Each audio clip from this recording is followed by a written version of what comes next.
तो आज की बड़ी खबर आपको बता देते हैं। बहन मायावती और आकाश आनंद ने ईद पर दिली मुबारकबाद तो दी है, लेकिन साथ साथ दोनों ही नेताओं ने हिंदू मुस्लिम राजनीति पर इशारों इशारों में भाजपा को बड़ी नसीहत दी। आकाश आनंद ने तो बहुत कुछ कहा है। क्या कुछ कहा है मैं आपको बता देता हूं, और साथ ही मैं आपको एक छोटा सा टास्क, एक काम बता के जाता हूं कि आपको अखिलेश यादव जी ने ईद की मुबारकबाद पे क्या कुछ लिखा है, क्या कुछ संदेश दिया है सौहार्द का। यह आपको उनके एक्स पे यानी कि ट्विटर के हैंडल से ढूंढ के मुझे बताना है कमेंट करके।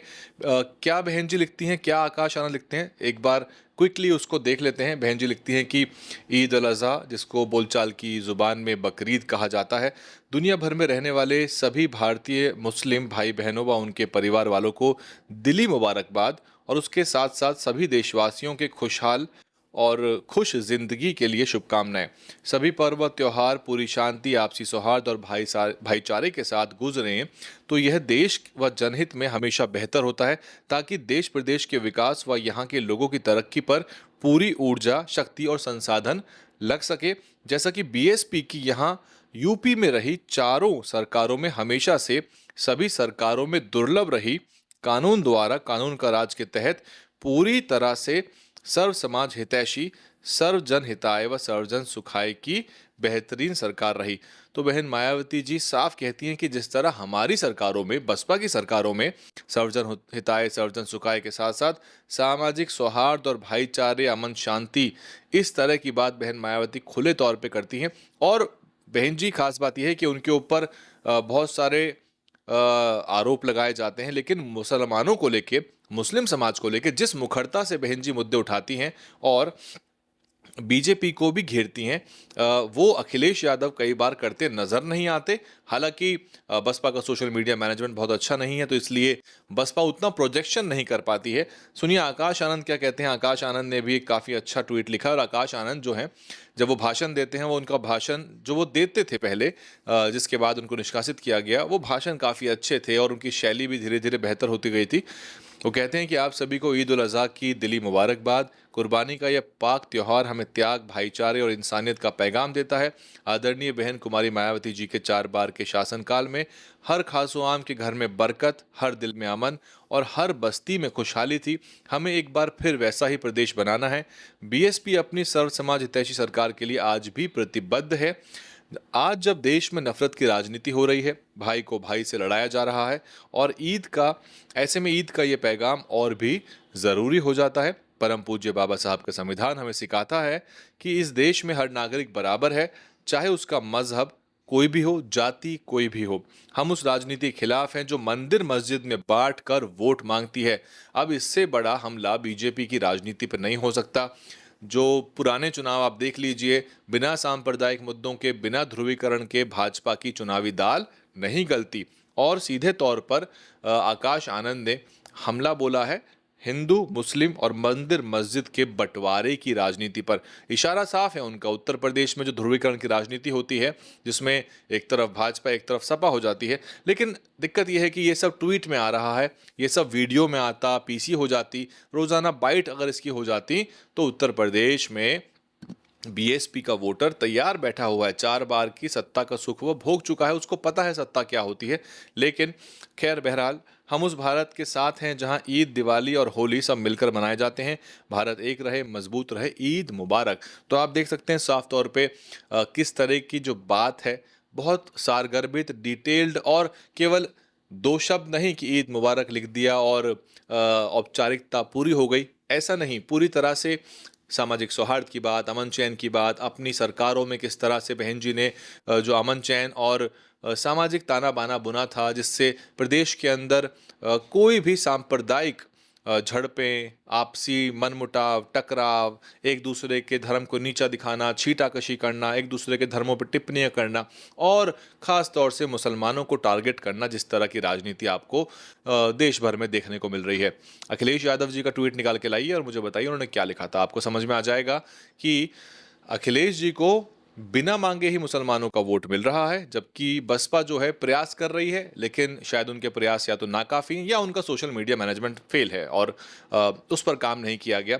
एक चीज़ तो मैं आपको बताऊंगा कि आकाश आनंद जी की जो ट्वीट है, उसकी जो शैली है, उसका जो फ्लो है इतना अच्छा है, और जो भी लिखता है आकाश आनंद जी के ट्वीट, जो भी उनका स्क्रिप्ट राइटर है, कृपया करके वही बहन जी के भी अगर ट्वीट लिखेगा तो बहुत बेहतर होगा।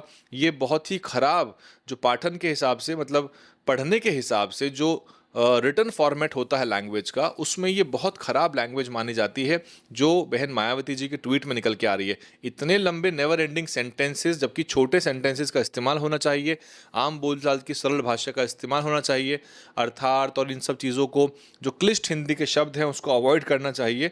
और सेंटेंस ऐसा ही ख़त्म नहीं होता, उसमें इतने ज़्यादा प्रिपोजिशंस और कंजंक्शंस हैं, अगर मैं ग्रामर की भाषा में बताऊं आपको, वो किसी भी हिसाब से, रीडिंग के हिसाब से भी और कॉम्प्रिहेंशन के हिसाब, मतलब समझने के लिहाज से भी बहुत बड़े सेंटेंसेस हैं, जो इस पे काम करना चाहिए। बहरहाल जो मुद्दा था जो मैं आपको बता रहा था वो ये कि सीधा निशाना बीएसपी के नेताओं ने, बहन मायावती और आकाश आनंद दोनों ने ही साधा है बीजेपी की तरफ। अब लोग कहते हैं कि बसपा बीजेपी को लेके सॉफ्ट रहती है, हालांकि इस पर चर्चा हो रही है टीवी की मीडिया में भी कि अभी हाल की जो मीटिंग रही उसमें बहन जी ने विपक्ष पर निशाना नहीं साधा, और इसको हम ऑब्जर्व करेंगे, देखेंगे कि क्या बहन मायावती जी सपा और कांग्रेस के प्रति सॉफ्ट रहती हैं और आगे चल के बीजेपी को लेकर वो ज़्यादा सवाल उठाती हैं। क्योंकि मंदिर मस्जिद की बंटवारे की राजनीति, आकाश आनंद जी का ट्वीट है, और बहन जी भी सामाजिक सौहार्द की बात कर रही हैं, और जिम्मेदारी का जो जिम्मेदारी है वो बता रही हैं कि ये जिम्मेदारी जो है सरकारों की है, और सबको दिली मुबारकबाद देने के साथ साथ वो ये भी बता रही हैं कि आपसी सौहार्द और भाईचारा बना रहना चाहिए, ताकि सारी ऊर्जा जो है वो तरक्की और बेहतर करने में, विकास के कामों में लगाई जा सके, प्रदेश को बेहतर बनाने में लगाई जा सके। लेकिन लैंग्वेज बहुत ही ज़्यादा difficult to understand and comprehend, दोनों ही चीज़ें हैं। आप इस पूरे ट्वीट पर, इन मुद्दों पर क्या कुछ सोचते हैं?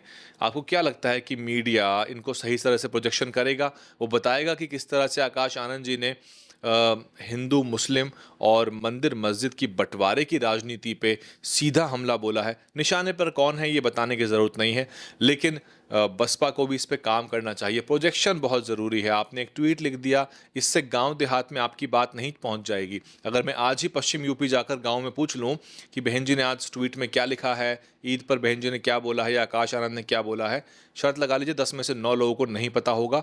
युवा ही एक्स चलाता है, ट्विटर चलाता है, बाकी जो, बल्कि युवा को भी इंटरेस्ट नहीं है ट्विटर चलाने में, सब लोग इंस्टाग्राम पे हैं। तो ऐसे में वीडियोस का आना बहुत ज़रूरी है। और देखिए, साक्षरता दर आपको पता है, लिटरेसी रेट क्या है देश का, यूपी का तो और भी ख़राब है, फिर गांव देहात में जो ग्रामीण इलाका है वहाँ और भी ख़राब है साक्षरता का दर। उस पर भी आज के समय में किसी को पढ़ने की फुर्सत नहीं है, और उसमें अगर दलित समाज की बात करें तो उसमें पिछली पीढ़ी के लोगों को भी पढ़ना नहीं आता, वो हिंदी नहीं पढ़ पाते सीधे सीधे। ऐसे में वीडियो जो है सबसे ज़्यादा कारगर जो उपाय है राजनीति के अंदर। आपका हर संदेश, सारा कम्युनिकेशन वीडियो फॉर्म में होना चाहिए। और जो बातें मैं यहाँ बताता हूँ, ये बसपा तो उनको नहीं उठाती, बसपा तो उन पे काम नहीं करती, कभी कभी करती भी है। वैसे कई चीज़ें हुई हैं, सोशल मीडिया बेहतर हुआ, ट्विटर पे आई बहन जी, आकाश जी ने पीआर एजेंसीज हायर करी, अपना सोशल मीडिया मैनेजमेंट बेहतर किया, वीडियो पे फोकस किया, लाइव स्ट्रीमिंग पे फोकस किया, बहुत चीज़ें हुई भी हैं। उपाय, सुझाव, ये सब मैं लगातार बहुत कंस्ट्रक्टिवली देता आया हूँ, बहुत टेक्निकली देता आया हूँ, लेकिन अन्य पार्टियाँ, अन्य नेता भी इन सब चीज़ों को खुले प्लेटफॉर्म पे सुन लेते हैं। उन्होंने भी इसका लाभ उठाया है कि क्या चीज़ें बेहतर होनी चाहिए। बहरहाल, इस पूरे घटनाक्रम पे आप क्या कुछ सोचते हैं? और आकाश जी का जो ट्वीट है, बहन जी का ट्वीट है, क्या अखिलेश यादव जी ने भी क्या इस तरह का ही ट्वीट किया है भाजपा के ऊपर निशाना साधते हुए, और मुसलमानों के मूल मुद्दे और अमन चैन सौहार्द और हिंदू मुस्लिम और बंटवारे की राजनीति का क्या वो जिक्र करते हैं? मुझे कमेंट करके बता दीजिएगा। आप देख रहे थे DRN हिंदी, मैं हूं वैभव कुमार। सब्सक्राइब कर लीजिए। पिछले 7-8 सालों से हम दलित राजनीति, दलितों का उत्पीड़न, अत्याचार के मुद्दे, अम्बेडकरवाद से जुड़े और बहुजन राजनीति, यूपी पॉलिटिक्स पे लेकर ग्राउंड से चर्चा लाते हैं, डिबेट्स लाते हैं, विश्लेषण लेके आते हैं। आप हमारे पुराने दर्शक हैं, आप सब्सक्राइब कर लीजिए। सब्सक्राइब बटन दिया हुआ है, निःशुल्क होता है, पैसा नहीं लगता। आप सब्सक्राइब करेंगे तो आपको सीधे ही हमारी रिपोर्ट आपके नोटिफिकेशन में आ जाएगी। सब्सक्राइब कर लीजिए ताकि सीधी हमारी रिपोर्ट आप तक पहुंच सके। आप लोग देख रहे हैं तो लाइक ज़रूर करिए, कमेंट करिए, और फेसबुक के दर्शक यूट्यूब पे जाके ज़रूर सब्सक्राइब करें। फेसबुक पे हमारे बड़े संख्या में दर्शक हैं, लाखों की संख्या में आप देखते हैं। यूट्यूब पे सब्सक्राइब करिए, और यूट्यूब के दर्शकों से निवेदन है कि फेसबुक पेज को ढूंढिए, लिखिए DNN हिंदी, और आप सब्सक्राइब कर लीजिए। और जो पुराने दर्शक हैं वो ज्वाइन बटन दबाकर भी छोटा सा मंथली आर्थिक सहयोग दे सकते हैं। ज्वाइन बटन दबाएंगे, 4 लेवल आएंगे, उसमें से अपना पसंदीदा लेवल जो है उसको चुन लीजिए।